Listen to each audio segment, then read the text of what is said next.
The most misunderstood character ever written in Arknights. Warning, this video has flashing light, deals with these trigger warning, and contains major spoiler for the game and specifically the Babel event. Viewers' discretion is advised. The doc. So it's literally gonna still be, oh, they're using scenes from the anime. So the Babel event is in the actual anime. I think that yeah, tonight we might have to watch the anime actually. There's the most misunderstood character in Arknights because he doesn't become a character until later on. He was just a catalyst. Ah yes, my favorite MC, spectator mode. Oh no! But all of that changed when we caught a glimpse of his backstory. The Ghost of Babel, a mastermind with logic far beyond what a man could physically come up with. You were merely just a piece on the chessboard as he moved even the most worthless of pawns into a winning position. Now this is the same man in the community's eye. Let's go, game! Squish that cat. We are very split on who this doctor is, with the fandom portraying him as either a goober that eats ramen by pouring boiling water into his mouth at 3 a.m., which, by the way, this is actually canon, or Satan's greatest thinker. That's called the duality of man, right? You should be able to do both. Duality, yin and yang. Do both. Maybe he's both people. But you see, the Doctor is one of the most tragic characters in Arknights, and I will try my best to show and break down what truly went down in the past. Firstly, the Doctor is not an emotionless monster, nor was he some cold mastermind. And in order to see that, we have to look into what went down before and during the event of Babel. Before the war and before the memory lost, the Doctor was, well, a doctor. To be more precise, he was called the Oracle, and he was a researcher assisting with the creation of many projects that would go on to make great impacts on the world. The Doctor is actually an alien to Terra, an ancient race of people who might be human.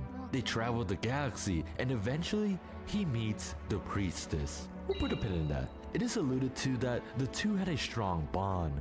Some might say they're a couple.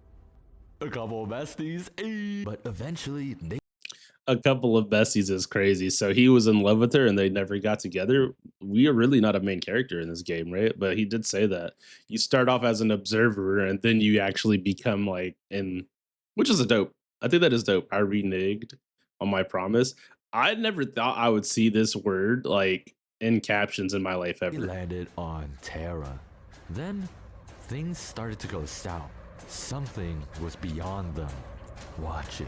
So in order to save his life, the priestess puts him in a stasis coffin, hoping that it would preserve him until the storm passes. When he woke up after a long slumber, he noticed that the world had changed a great deal. But it wasn't destruction. He saw life. And this is such a fascinating reality to me. Just imagine it with me. You wake up in a strange new world. You see so many new culture, new languages, heck, even different kind of people.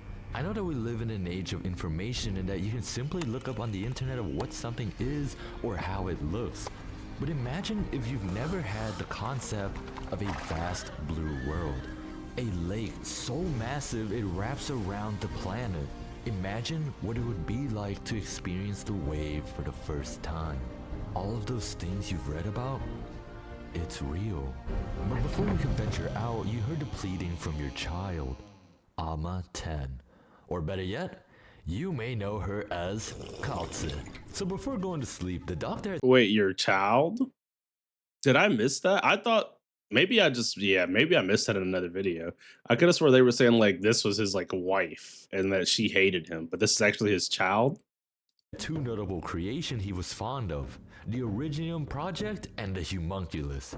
He basically set Amma 10 to wake him up if she ever needed him and then went into snooze mode. So now that he's awake, he wanted to know if she's a person of her own yet and if the Originium had spread and covered everything. He was also incredibly curious about the pink woman beside her. Like, wow, a new race? You have horns!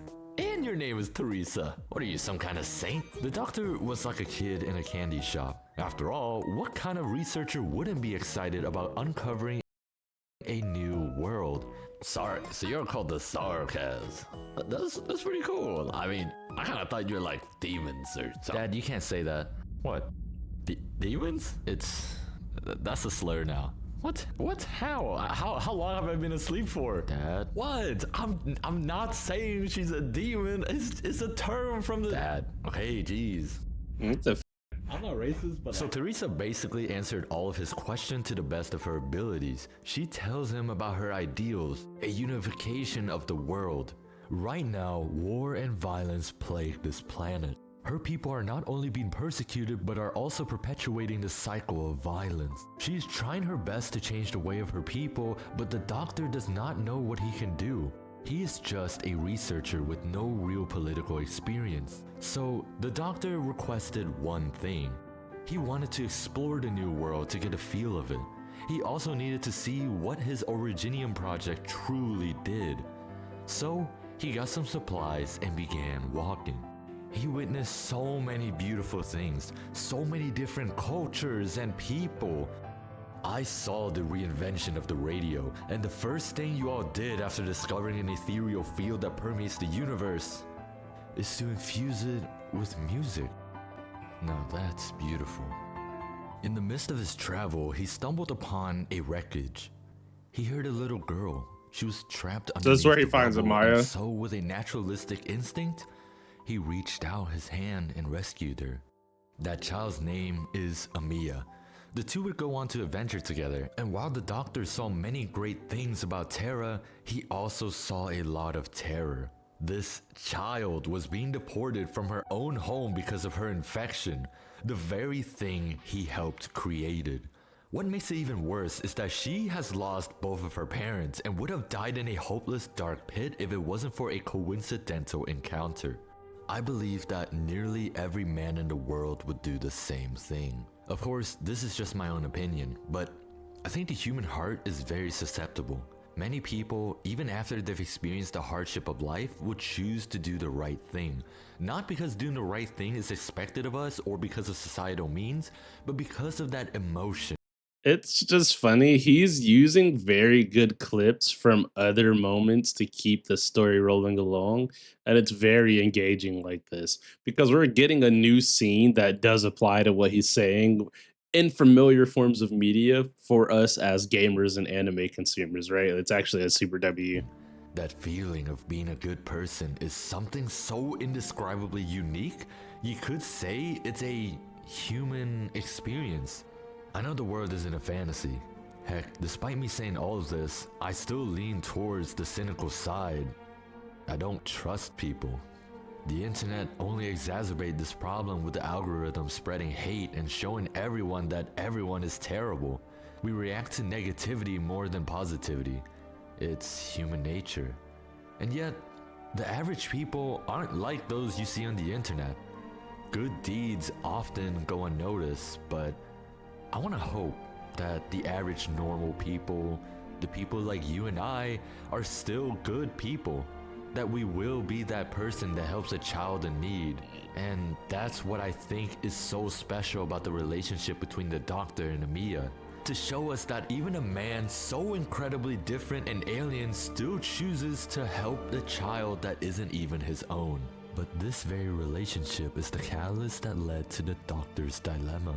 The doctors soon understand that Amiya is ill from his own creation. She had what the Terrans would call erypathy, a cancer-like disease. So he had two options: stay where he is right now or go back to the place he woke up from.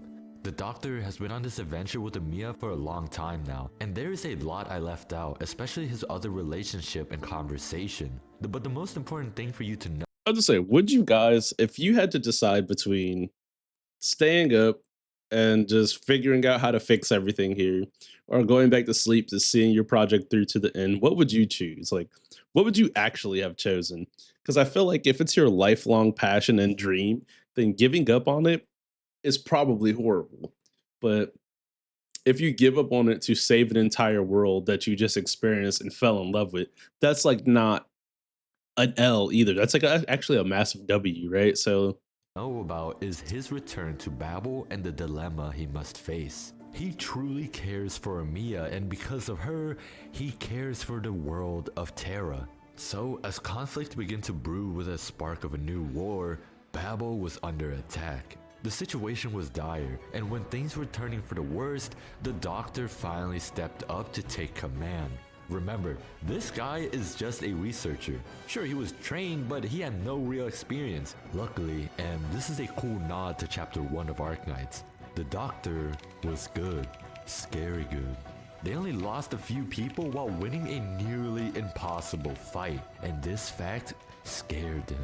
He had never known war and has only been through the simulations. But with the Doctor now part of the main fighting force acting as the general, Babel had a real chance at survival. Then one day, he went with Teresa to a village and witnessed what happens when the infection gets too far. He witnessed a man die and turn into a cloud of dust. He was supposed to be an expert. He created this thing, yet he does not know what is happening. Why are they dying? This is supposed to save people. So why? It's just, you know, What am it's just, you know, a little bit out of my calculations. You feel me? It's just a little bit out of my calculations. But we'll figure it out, you know? We'll figure it out clearly. I supposed Doctor! to do? Teresa wanted to make him feel better. Her power can comfort him, but he refuses. A bit of time passed and he begins to experiment. He tried everything. Exposure, inhaling, stabbing, eating, everything he could possibly think of. But he's immune. So why does it affect the Terran? For now, he was able to create a suppressant with his own blood. It wasn't a cure, but it was able to help Amiya. And this was when he truly earned the title, the Ghost of Babel. He never speaks, he was never anywhere, and he only appeared when they needed him. But he wasn't emotionless, quite the contrary. Amiya can tell he's unhappy, so to quell her worries, he decided to spend a day with her, only to... Way to quell a kid's worry. Here's the problem. The Originium project is his life's work. It was meant to save people, and it might even be the only way to give a life to everyone he cares about. A life away from pain and suffering. Think about it like this. You and the priestess are Minecraft players. Okay, stay with me. The both of you traveled the world, build a home, and even got yourself a pet cat. But then, after all the fun, simple stuff's out of the way, you begin to optimize. You expand, utilize redstone, enslave dozens, maybe even hundreds. And while doing all this, did you ever think about the villagers? The lives you stole as you take them from their own home? Too dumb to realize they are forever stuck in a 1x2 enclosed environment. At least, it's not as bad as being born only to get slaughtered immediately for the very iron ingots needed in the various of contraption you can think of. There isn't a limit to your creativity, to your mind of what you can do. After all, you two are the only thing that matters, right? These people, these things are all a bunch of... Sounds pretty romantic, right? It's just, it's us against everything. We do what we want to do. That's not sounding bad. Ones and zeros. Consequences there, I guess. Are riddled with inefficiency and are constantly under threats of zombies and even themselves. They are but a speck in the universe. Thinking about it, you're giving them a purpose. You're a god. You and her together. And that's what the predecessors are. Beings of intelligence beyond what our own can perceive and equipped with technologies capable of distorting and changing the very fabric of reality. To the people of Terra, they are the player, an eldritch being. I mean, their inventions have quite literally sparked life into the world of Terra. The predecessors' inventions are the reason the world is riddled with world-ending threats. And yet, that wasn't their purpose. The threats that permeate Terra were originally... You know what I really do like about this too is like, this is just one planet, right? And I know in the other game it's a different planet, but if you think about this as a whole universe, there could be so much different things that happen on so many different planets on like an interstellar level if different sapiens were doing different things at different places. So it's actually pretty interesting. Shield built for one thing, the observers. There is still very little that we know about the observers other than the ARG and the droplets of information given through context in the latest chapter. But if the predecessor are Minecraft players, then the observers are the very programmer that made the game. Where we use logic to build and construct, they can simply write and rewrite the logic we use. It is an unfathomable amount of power that humanity cannot even conceive. I mean, literally, we cannot think of something that does not exist. The world's smartest man poses no more threat to them than does its smartest termite. That is why he is so desperate. That is why he chooses to abandon the people he grew to love just so he can save them. He felt as if he had to. What chance, seriously, what chance does an underdeveloped civilization even have? I mean, if you know that the world will end and you are forced to choose the option of unifying every single nation or finishing something you believe could possibly save everyone, what would you do? You are burdened by the millions of lives, thousands of years of progress. No. I'm burdened by glorious purpose. Okay. If I'm going to be burdened by anything, it's glorious purpose. We're just going to take that right out of Loki's playbook. I'm not burdened by anything but that. We're just going to keep it a band. And the desperation to save the last remaining hope of your once proud civilization. Is it truly worth it to do bad just for the sake of good? A necessary evil for the greater good. That is the philosophy for this chapter. And so the Doctor willingly sacrificed someone he loves just for a chance that everyone and everything can survive. The Originium project must continue. It's the only way for people to survive. It has to be.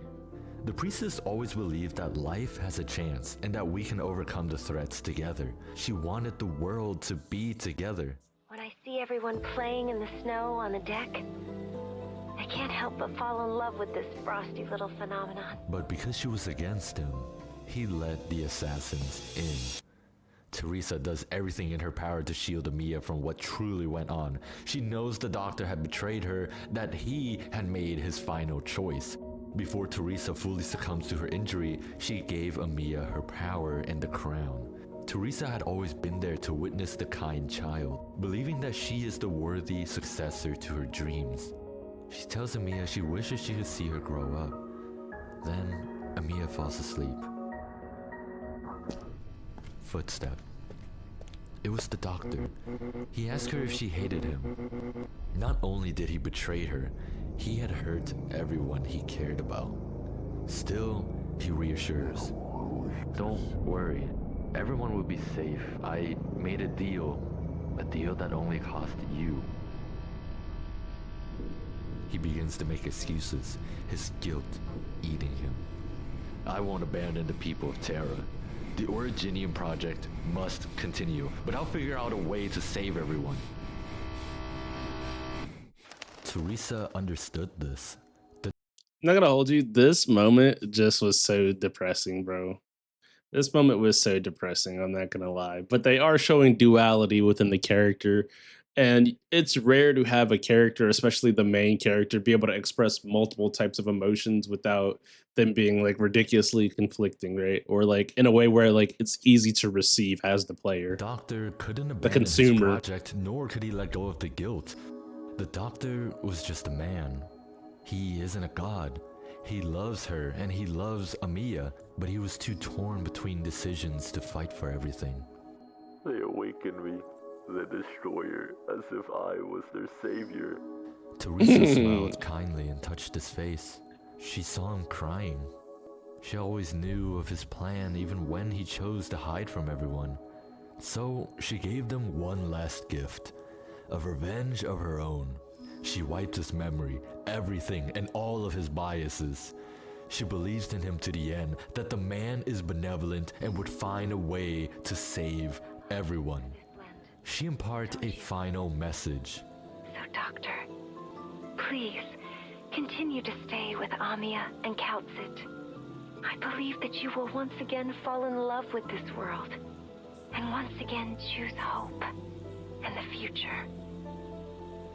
Thank you, Doctor.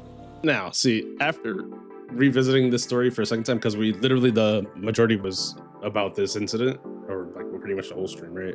Like, you could say like she did it for the doctor. No, she did it for her to accomplish her ideals. She saw potential in him being nice, benevolent, and capable of saving everything. So she really put her energy and last bit of energy into him. It sounds good that they're doing this for each other, because I know they did talk to each other, you know, in his mind, right? But the premise gives you so much to like play with. Like, if you want to be mad at the doctor, you can. You want to be mad at Teresa, you can, or at the brother, you can. They give you so many like emotional strings that you could attach to where you could enjoy the story from like different perspectives while still playing as the doctor, which I think is really awesome. But guys, you already know what time this is in the video, so if you made it to the end, hit that like button, subscribe, let me know who y'all favorite characters are, or like, yeah, based off Aura. Yeah, let's do that, because I already got enough stuff about who's like the strongest so far. You know, I've been researching too. But I'm out of here. Peace.